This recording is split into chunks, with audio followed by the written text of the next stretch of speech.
দর্শক, মার্কিন president Donald Trump বলেছেন ইরান নাকি নতুন করে আবার চুক্তি করার জন্য বা বর্তমান যে সংকট, এই সংকট মীমাংসা করার জন্য পাগল হয়ে উঠেছে।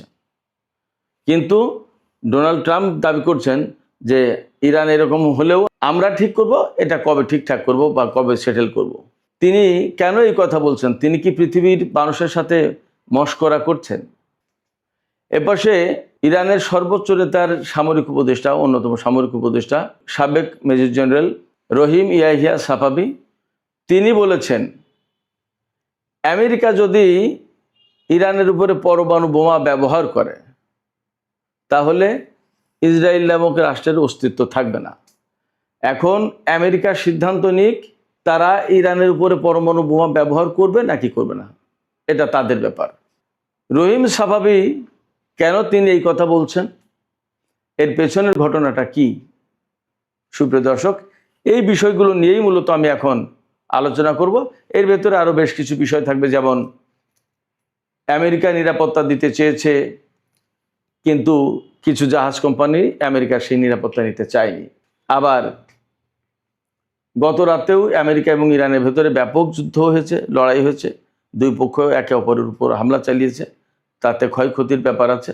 এ সমস্ত সব বিষয় আমি এখনকার আলোচনায় আনবো। আশা করি আপনারা শেষ পর্যন্ত সঙ্গে থাকবেন, আর ভিডিও ভালো লাগলে লাইক কমেন্ট শেয়ার করবেন এবং চ্যানেলটি সাবস্ক্রাইব করে সাথেই থাকবেন। দর্শক, মূল আলোচনায় চলে যাচ্ছি। প্রথম যে বিষয়টা নিয়ে কথা বলতে চাই সেটি হচ্ছে মার্কিন প্রেসিডেন্ট ডোনাল্ড ট্রাম্প। তিনি গতকালকে সামরিক বাহিনীর একটা অনুষ্ঠানে বক্তব্য দিয়েছেন। বাংলাদেশ টাইম গতকাল, আমেরিকা টাইম আজকে, অর্থাৎ বৃহস্পতিবার। তিনি সেখানে বলেছেন বর্তমান সংকট সমাধানের জন্য ইরান পাগল হয়ে গেছে। তারা বারবার আমাকে ফোন করছে, ডোনাল্ড ট্রাম্প দাবি করছে যে তারা বারবার আমাকে ফোন করছে এবং এই সংকটের একটা সমাধান তারা চায়, তার মানে আমেরিকার সাথে চুক্তি করতে চায়। কিন্তু ডোনাল্ড ট্রাম্প আবার দাবি করছেন কিন্তু আমি বলেছি যে হ্যাঁ, সংকট মীমাংসা করা হবে, তবে সেটা কখন করবো সেটা আমরা ঠিক করবো, আমরা সিদ্ধান্ত নেব। তার মানে ইরানকে তিনি পাত্তা দিচ্ছেন না। ব্যাপারটা ঠিক উল্টা। আমি আগে একটা বা দুটো ভিডিওতে সম্ভবত বলেছিলাম যে সে নিতাই ঠাকুর, যে একাই একা তাস খেলেন, একাই হারেন, একাই জেতেন, একাই ট্রাম্প কার্ড মারেন, ইত্যাদি ইত্যাদি। ডোনাল্ড ট্রাম্পের অবস্থা তাই। তিনি একা একা ইরানের পাগল হয়ে যাওয়া দেখেন চুক্তির জন্য, আবার ইরানকে ধমক দেন, আবার ইরানকে সান্ত্বনা দেন, আবার ইরানকে প্রশংসা করেন, আবার ইরানকে বকাবকি গালিগালাজ করেন, আবার ইরানের বিরুদ্ধে যুদ্ধ করেন, সব একা একাই করেন। তিনি কেন এই কথা বলছেন? তিনি কি পৃথিবীর মানুষের সাথে মশকরা করছেন? তিনি কিন্তু গত কয়েক মাস ধরে ইরানের উপর হামলা চালান, আবার বলেন যুদ্ধবিরতি, শান্তি চুক্তি, আলোচনা, কূটনীতি, সমস্যার সমাধান করব, আবার ইরানের উপর হামলা চালান। মূল কথা, আমেরিকা কিন্তু ইরানের উপর হামলা চালিয়েই যাচ্ছে, বিভিন্ন কায়দায় ঘুরছে ফিরছে, বিরতি নিচ্ছে, একটু জিরিয়ে নিচ্ছে, নিজেদেরকে গুছিয়ে নিচ্ছে, আবার ইরানের জনগণকে কিন্তু হত্যা করেই যাচ্ছে। এই সংকটের সমাধান কোথায় এবং কি করা উচিত? এক অদ্ভুত ব্যক্তির হাতে পড়েছে আমেরিকা এবং বিশ্ব বলছে এই কারণে, বিশ্বে তো আমেরিকার প্রভাব আছে এবং তাদের কারণে বিশ্বের অনেক মানুষ তাদেরকে কুর্নিশ করে, তাদের সামরিক বাহিনী, আদার অনেক কিছুর কারণে। এ তো বিরাট সমস্যা আমাদের বিশ্ববাসীর জন্য। তো এই যে ব্যক্তিটা আমেরিকার প্রেসিডেন্ট হয়েছে, আমেরিকার ইতিহাসে সম্ভবত এই ধরনের পিকুলিয়ার কোনো ব্যক্তি প্রেসিডেন্ট হয়নি। এবং আজকে বিশ্বে যে সংকট ডোনাল্ড ট্রাম্পের কারণে তৈরি হয়েছে, এই সংকটের একটা বড় দায়ভাগ অবশ্যই আমেরিকার জনগণের নিতে হবে। তার মতো ব্যক্তিকে কেন তারা নির্বাচিত করলো, সেটা একটা বড় প্রশ্ন। অতএব আমেরিকার যে সমস্ত মানুষ, যে সমস্ত ভোটার ডোনাল্ড ট্রাম্পকে ভোট দিয়ে নির্বাচিত করেছেন, তাদের দায়ভাগ আছে। ডোনাল্ড ট্রাম্প এই দাবি করেছেন, কিন্তু বাস্তবতা কি তাই? বাস্তবতা হয়েছে ইরানের পক্ষ থেকে পরিষ্কার করে বলা হয়েছে যে তিনি শুধুমাত্র মিথ্যা কথা বলছেন, আমেরিকার সাথে এই ধরনের কোনো আলোচনা নেই, বরং ইরানের সব স্তর থেকে, ইরানের প্রেসিডেন্ট, প্রধান বিচারপতি, সংসদের স্পিকার, মন্ত্রী পরিষদের লোকজন, আরও যত জায়গা থেকে কথা বলার বিষয় আছে বা কথা বলছে, তার সব জায়গা থেকে বলা হচ্ছে আমেরিকা যেহেতু ইসলামাবাদ সমঝোতা স্মারককে সম্মান করেনি, লঙ্ঘন করেছে, অতএব ইরানের পক্ষ থেকে এটা মানার আর কোনো অনুসরণ করার কোনো প্রয়োজন নেই, এটা বাদ, একদম চূড়ান্ত ঘোষণা। এবং ইরানের সংসদের পক্ষ থেকে, বিশেষজ্ঞ পরিষদের পক্ষ থেকে, এবং গতকালকে এমন এক ব্যক্তি কথা বলেছেন যিনি বা যার নাম নতুন সর্বোচ্চ নেতা হওয়ার জন্য আলোচনায় ছিল, প্রস্তাব করা হয়েছিল, সেই আয়াতুল্লাহ রেজা আরেফি তিনিও বলেছেন যে আমেরিকার সাথে আর আলোচনা করার প্রয়োজন নেই, বরং তাদের বিরুদ্ধে এখন যুদ্ধ করা ছাড়া আর কোনো পথ নেই। আর আমি তো সবসময় বলি যে ইরান, ইসরায়েল এবং আমেরিকার মধ্যে যে আদর্শগত দ্বন্দ্ব, এটা তো শুধুমাত্র সামরিক দ্বন্দ্ব বা রাজনৈতিক দ্বন্দ্ব তা না, স্বার্থের দ্বন্দ্ব তা না, এটা আদর্শগত দ্বন্দ্ব। এই আদর্শগত দ্বন্দ্ব এর মীমাংসা তো এইভাবে ডিপ্লোম্যাটিক ওয়েতে আলোচনার মাধ্যমে হবে না।